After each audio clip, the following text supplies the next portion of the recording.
Donc, j'appelle François Dussoulier, membre du conseil scientifique du Parc national des Écrins, qui va donc intervenir par rapport à l'intervention. Quelle connaissance avons-nous de la biodiversité et de ses dynamiques dans les espaces protégés, avec les exemples des inventaires biologiques généralisés dans les parcs nationaux du Mercantour et des Écrins. Alors malheureusement, Marie-France Leccia, qui était prévue comme co-intervenante, ne pourra pas être là aujourd'hui, donc c'est François Dussoulier qui fera cette intervention. Je vous passe le micro. Bien, merci. Merci de votre invitation. Effectivement, je tenais à excuser en premier lieu Marie-France Leccia qui aurait adoré être ici avec vous aujourd'hui et présenter effectivement cette intervention à deux voix sur la connaissance finalement. Merci. Sur la connaissance que nous avons de la biodiversité et de ses dynamiques dans les espaces protégés en France. Puisque nous sommes dans des parcs nationaux, que vous êtes des professionnels des parcs nationaux, vous savez qu'en principe, il y a un vieil adage qui dit que avant d'intervenir sur un territoire, il faut d'abord savoir de quoi est composé le territoire, quelle est la biodiversité qui est présente, et donc acquérir des connaissances. Effectivement, cette acquisition de connaissances qui paraît être un des socles de base, un des piliers de base et un des fondements scientifiques primaire de l'ensemble des stratégies scientifiques de parcs nationaux, n'est pas si évident que ça finalement. Ensuite, avec la réalisation des inventaires généralisés de la biodiversité dont je vais vous parler, au nom du Parc national du Mercantour et au nom du Parc national des Écrins, on va se rendre compte que l'inventaire finalement il est en général à peine débuté. Je vous rappelle qu'en France, ne serait-ce que pour rester sur le niveau du nombre d'espèces, c'est-à-dire le niveau qui est le plus facile à identifier dans les grandes composantes, dans les diversités multiscalaires de la biodiversité, le nombre d'espèces dépasse 70 000 et qu'en général, les parcs nationaux ont accès effectivement à leurs inventaires de routine ou leurs protocoles de suivi sur les trachéophytes, les oiseaux, les vertébrés de manière générale. Donc effectivement, ici, on va voir qu'on est sur des logiques un petit peu différentes. Le troisième point qui, à mon avis, est un propos liminaire à cette émergence d'inventaire généralisé de la biodiversité, c'est qu'on est face à, non pas ce que certains appellent une crise de la biodiversité, mais pour moi une crise de responsabilité sociétale par rapport à la disparition de la biodiversité. La biodiversité a fluctué au cours du temps, au cours des temps géologiques, et du coup, je ne pense pas que la biodiversité soit en crise. Par contre, en tant qu'espèce humaine, effectivement, on a un regard différent, puisqu'on comprend aujourd'hui que la biodiversité est en péril, qu'on la connaît mal, et malgré nos efforts, on a du mal à endiguer, enrayer cette érosion. Et enfin, le quatrième point qui me paraît fort, c'est celle du handicap taxinomique. C'est-à-dire qu'aujourd'hui, dans notre société, on n'a plus les compétences forcément sur l'ensemble des groupes de la diversité du vivant. On n'a plus l'expertise nécessaire pour ne serait-ce qu'identifier les espèces. Alors effectivement, ça peut vous faire sourire. C'est pour ça que j'ai pris trois petites vignettes. Là, vous reconnaissez une mésange bleue, a priori. Je pense que 90% des gens de la salle savent ce que c'est qu'une mésange bleue et savent la reconnaître. Ici, on a une espèce aussi fréquente que la mésange bleue, ici aussi. Et pour autant, je pense que cet insecte-là, je pense que s'il y a 5 personnes dans la salle qui savent lui donner le même nom avec la même rigueur que la mésange bleue, je vous invite à venir me voir après, parce que ça m'intéresse qu'on discute ensemble. Et pourtant, c'est très commun, ça s'appelle Agalmathium flavescens. Et ici, par contre, on n'a même plus la compétence en France. Le spécialiste de cette famille de mouches, les Pipinculidés, est un Suédois, et donc effectivement, il faut faire appel à une compétence extérieure. C'est ce qui se passe sur la taxinomie, c'est-à-dire qu'on n'est plus sur effectivement juste des espèces communes ou rares, emblématiques ou pas, on est sur une connaissance qui se perd et qui est en train de se perdre. Une des solutions, effectivement, et qui a été, je pense, le moteur, en tout cas, fondamental de cette mise en place d'ATBI. Alors, ATBI, c'est un terme en anglais, qui veut dire All Taxa Biodiversity Inventory, qui se traduit en français en général par inventaire généralisé de la biodiversité, c'est-à-dire de l'ensemble de ses composantes, de l'ensemble des taxons, de l'ensemble des unités du monde vivant.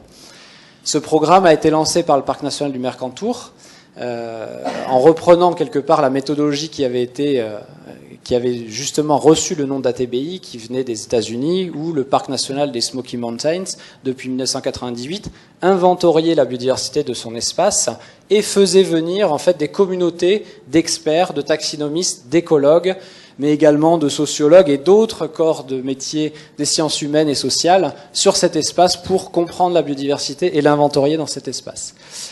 Donc je vais essayer de résumer, puisqu'il y a très peu de temps pour parler d'un programme aussi grand, et là encore je regrette l'absence de Marie-France à mes côtés, puisque c'est elle qui a été vraiment la cheville ouvrière au sein du Parc national du Mercantour pour faire venir en fait les experts travailler sur la biodiversité qu'on appelle cryptique ou biodiversité cachée. Vous vous rendez bien compte que c'est pas l'inventaire des oiseaux ni des mammifères du parc du Mercantour qui a subi un essor considérable du point de vue de la connaissance, mais c'est ce que certains ont appelé un grand inventaire des plus petits. Et les plus petits, on en a vu déjà quelques-uns tout à l'heure en parlant des mousses ou des anthocérotes, et c'est également ceux des arthropodes, des champignons, des lichens et autres. Et c'est dans ces groupes-là qu'il y a eu le plus de connaissances acquises, de connaissances nouvelles. Alors on se doute bien que faire venir et mobiliser ces connaissances à la lumière de ce que j'ai pu vous dire sur le handicap taxinomique qui touche nos sociétés aujourd'hui, c'est pas forcément évident. Ça demande d'une part de trouver cette compétence, de la faire venir, se déplacer sur le Mercantour. Un peu de taxinomistes spécialistes de tel ou tel groupe habitent le territoire, donc il faut les faire venir. C'est des gens de différentes nationalités. Et il faut les faire venir à la bonne période, les emmener dans les bons sites pour qu'ils trouvent des choses au maximum. Et ça veut dire qu'il y a une relation constante, un lien et un dialogue constant avec les gestionnaires et les connaisseurs du territoire. Et ça, c'est une partie aussi qui va garantir, à mon avis, la bonne tenue d'un ATBI. Un énorme travail de coordination. Et puis cet ATBI qui est limité à la base à l'inventaire, limité même dans sa grande tâche qu'il représente déjà en tant que tel, il s'est adjoint d'un plus M dans les dernières années de l'ATBI, à partir notamment de 2008, si je ne dis pas de bêtises, pour inclure un volet de suivi de certaines espèces ou un suivi de certains groupes taxinomiques. Notamment, ça a été le cas des suivis sur certains groupes d'insectes comme ceux des orthoptères ou ceux des coléoptères coprophages qui peuvent être des marqueurs. Alors je vous restitue quelques résultats très généraux, mais malgré tout on voit, ils sont parlants d'eux-mêmes. La création du parc, la connaissance du nombre d'espèces dans le parc du Mercantour en 1900. Création du parc, on voit qu'effectivement les Niçois ou les naturalistes qui passaient sur le parc produisaient de la connaissance même avant sa désignation. Et puis on lance ici, en 2001, une campagne d'inventaire de la biodiversité.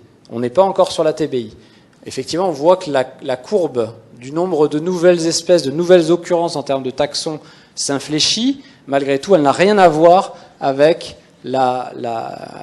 l'angle que fait cette courbe-là en termes d'acquisition de connaissances sur cet espace. Bien sûr, comme je vous l'ai dit, l'essentiel des connaissances et l'essentiel de la diversité du monde vivant, ce sont des petits êtres vivants, notamment qu'on trouve rassemblés sous le terme d'arthropodes, donc essentiellement des insectes. On va y trouver des crustacés. On voit malgré tout aussi une partie importante entre la flore, les lichens, les champignons, les bryophytes et les microalgues.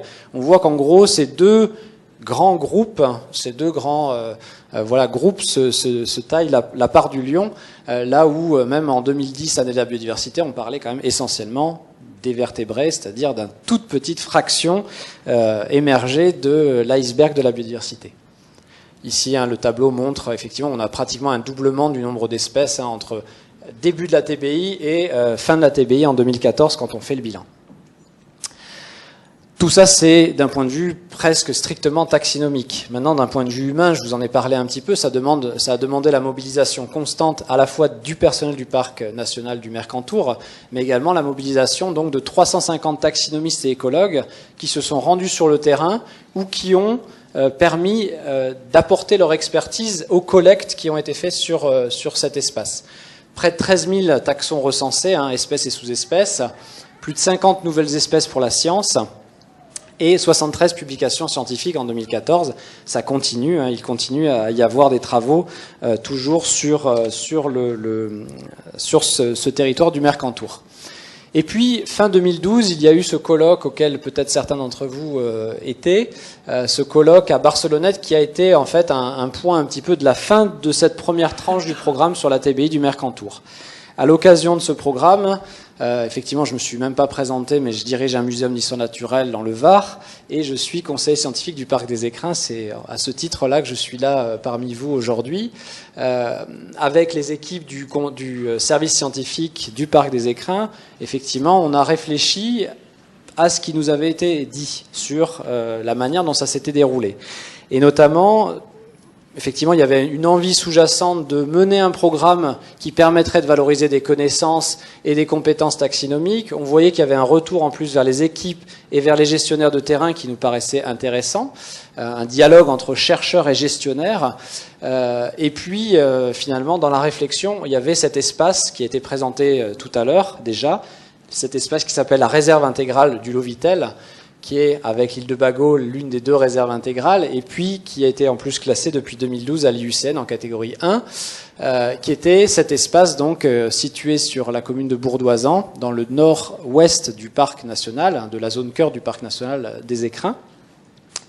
Et puis, ce secteur-là, en fait, présente, en plus de son aspect original juridique, par le fait que l'action anthropique y est réduite à son maximum.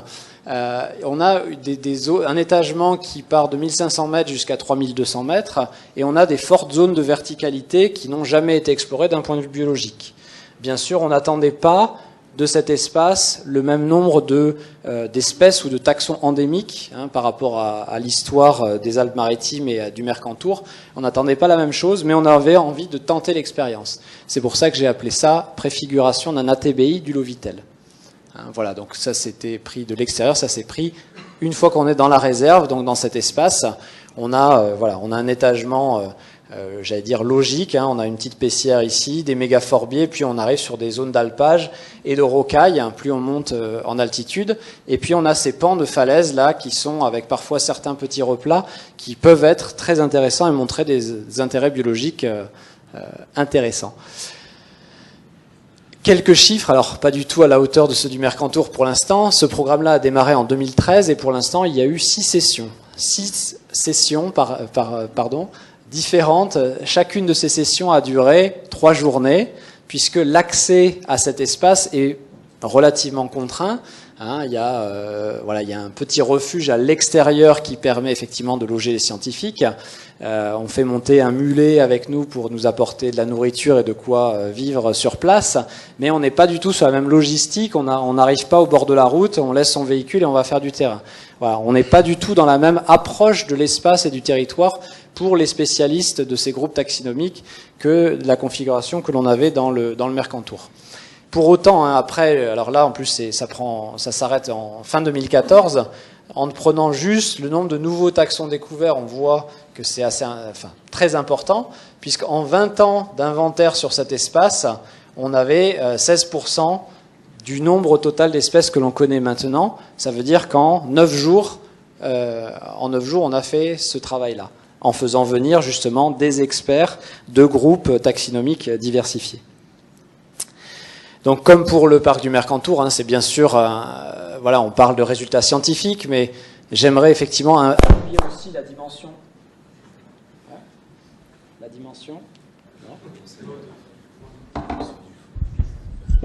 Celui-là, oui. Voilà, j'aimerais appuyer sur la dimension. Oh, je change de voix. J'aimerais appuyer sur la dimension humaine, c'est vrai, de ce projet qui valorise à la fois le métier de taxinomiste et valorise à la fois les connaissances qu'ont les gestionnaires, qu'ont les gardes-moniteurs, qu'ont les personnels des parcs nationaux qui travaillent dans ces territoires, qu'ont les personnels qui travaillent dans les services scientifiques. Et c'est toute l'émulation, j'allais dire, qui résulte de ces échanges. Et je pense que, j'espère en tout cas que Marie-France aurait été d'accord avec moi, et on en a beaucoup parlé ensemble, qui fait aussi et qui donne vie à des projets de la sorte. Alors, vous dire quand même quelques mots sur la gestion des récoltes, parce qu'effectivement, on n'inventorie pas la biodiversité dans ces espaces-là, sur des petits taxons de petite taille, comme on inventorie ou comme on compte les chamois en montagne. Effectivement, la plupart de ces groupes-là, pourquoi ils sont très peu travaillés, pourquoi il y a très peu d'experts, c'est qu'ils nécessitent à un moment donné déjà une formation assez longue, et puis la collecte de certains spécimens. Et que ce soit dans le Mercantour et dans ce qui était ressorti des journées de Barcelonnette, ou que ce soit dans cet exemple de préfiguration sur la réserve intégrale du Lovitel, on s'aperçoit qu'ici on a un point à la fois de force et de faiblesse. De force parce qu'effectivement, les spécimens qui vont dans les collections sont les seules sources qui demeureront critiquables dans l'évolution des connaissances et de la recherche scientifique. Donc en ce sens, elles sont absolument primordiales, et à la fois faiblesse parce que cela veut dire on a besoin de personnes qui ont cette compétence pour trier du matériel, notamment quand il y a des piégeages qui sont mis, et cette compétence n'est pas facile à trouver. Je me suis risqué à faire une espèce de schéma de ce qui pourrait être le système de la TBI.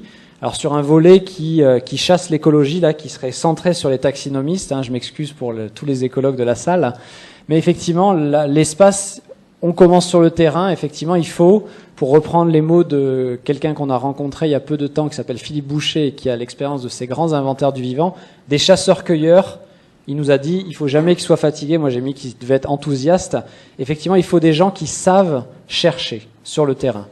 Ensuite, il faut qu'ils soient éclairés, ces gens-là, par les gestionnaires. Encore une fois, la connaissance du territoire, elle est essentielle. On ne peut pas jeter un expert en pleine montagne ou en haute montagne s'il n'est pas éclairé par la connaissance du territoire.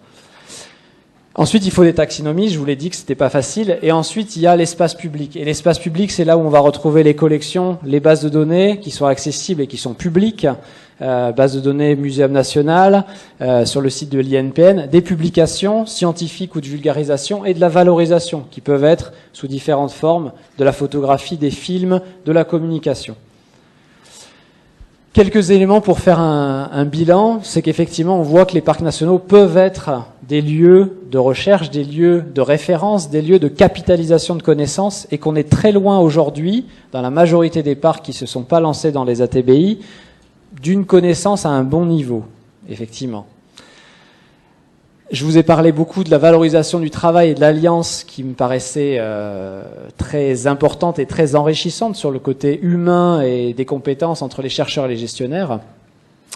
On reste malgré tout avec de nombreux groupes taxinomiques orphelins. Malgré tous les efforts qu'a fait le Mercantour, il y a des groupes encore entiers qui n'ont pas été travaillés parce que justement on n'a plus les compétences parfois en Europe ou au-delà. L'importance des chaînes opératoires entre le tri, la détermination, les bases de données, le retour vers les gestionnaires pour que ça soit pas que unilatéral, qu'il y ait bien un échange et un partage, et puis des questions juridiques diverses. Bien sûr, tout ça, ça demande de la motivation, de l'enthousiasme, mais également, on est freiné par certaines limites logistiques. On le voit bien sur le Lovitel. Accéder à ce lieu, c'est déjà en tant que tel une expédition, et donc aller y inventorier la biodiversité en est une autre. Les limites financières qui sont triviales et les limites humaines de compétences, j'en ai déjà parlé. Une autre limite qui avait été soulignée également par le parc du Mercantour, à laquelle nous sommes confrontés également sur le pré-ATBI du Lovitel, c'est le volet monitoring. C'est que poser la question à des taxinomistes sur quels groupes particuliers doivent être suivis ou pourraient faire l'objet de protocoles simples pour produire des séries longues dans le temps qui vont nous renseigner justement sur l'état de l'environnement et ses changements, eh bien, ce sont des questions compliquées et c'est pas évident pour l'instant de sortir les bons éléments ou de pas se tromper dès le départ. Donc on prend notre temps aussi, là je parle pour le côté écrin, à bien réfléchir, à bien peser les groupes sur lesquels on va assurer un monitoring. Et enfin, je terminerai par quelques perspectives. Nous sommes allés rencontrer justement avec le Parc national du Mercantour et celui des Écrins le Muséum national il y a peu de temps, pour justement lui glisser à l'oreille le fait qu'il serait important de constituer un réseau d'ATBI à l'échelle nationale, et donc pourquoi pas dans d'autres parcs nationaux, afin que l'ensemble des unités biogéographiques en France puissent faire l'objet, par le truchement, j'allais dire, des parcs nationaux, et en lien avec des experts de collection, comme les muséums, des experts taxinomistes, des bons chasseurs-cueilleurs, comme je vous l'ai dit, effectivement, créer un réseau d'ATBI. Structuration et réflexion, une avancée en gros sur tout ce qui est protocolaire, logistique et opérationnel. La constitution des collections, j'en ai parlé avec les muséums, et toutes ces collectes qui sont faites sur le terrain, qu'elles soient de l'ADN, qu'elles soient des spécimens ou des ensembles de spécimens, ça sera ce qui constituera les bibliothèques du futur en biologie. Et puis valoriser la taxinomie, la biologie de la conservation, et enfin tester toutes les méthodes que l'on peut, notamment on parle beaucoup de l'ADN environnemental aujourd'hui, il y a beaucoup de publications qui sortent à ce sujet-là. On sait que ça va certainement révolutionner une partie de la taxinomie traditionnelle.